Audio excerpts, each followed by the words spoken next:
ಸತ್ತ ಮೇಲೂ ಜೀವನ ಇದೆಯಾ? ಹೌದು, ಆದರೆ ನಿನ್ನದಲ್ಲ. ಯಾರ ಜೀವನದ ಬಗ್ಗೆ ಕೇಳ್ತಿದ್ಯಾ ನೀನು?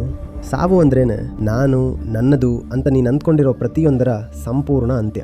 ಹಾಗಿದ್ಮೇಲೆ ಯಾರ ಬದುಕಿನ ಬಗ್ಗೆ ಮಾತಾಡ್ತಿದ್ಯಾ? ಈ ಮಾತುಗಳನ್ನು ಆಡ್ತಿರೋ ತುಟಿ, ಈ ಪ್ರಶ್ನೆ ಕೇಳ್ತಿರೋ ನಿನ್ನ ಮನಸ್ಸು ಎಲ್ಲವೂ ಬೂದಿ ಆಗೋಗುತ್ತೆ. ಮತ್ತು ಯಾರ ಬಗ್ಗೆ ಮಾತಾಡ್ತಿದ್ಯಾ ನೀನು? ಸತ್ತ ಮೇಲೆ ಏನಾದರೂ ಉಳಿತಾ? ಹೌದು. ಏನದು? ಶೂನ್ಯ. ಈ ಪುನರ್ಜನ್ಮ, ಜನ್ಮಾಂತರ ಅಂತಾರಲ್ಲ, ಇದೆಲ್ಲ ಬರೀ ಪವಿತ್ರವಾದ ಕಟ್ಟುಕತೆಗಳಷ್ಟೆ. ನಾನು ಸಂಪೂರ್ಣವಾಗಿ ಸಾಯಲ್ಲ, 1-2% ಆದರೂ ಬೀಜದ ಥರ ಉಳಿದುಕೊಳ್ಳುತ್ತೆ, ಆಮೇಲೆ ಚಿಗುರೊಡೆಯುತ್ತೆ.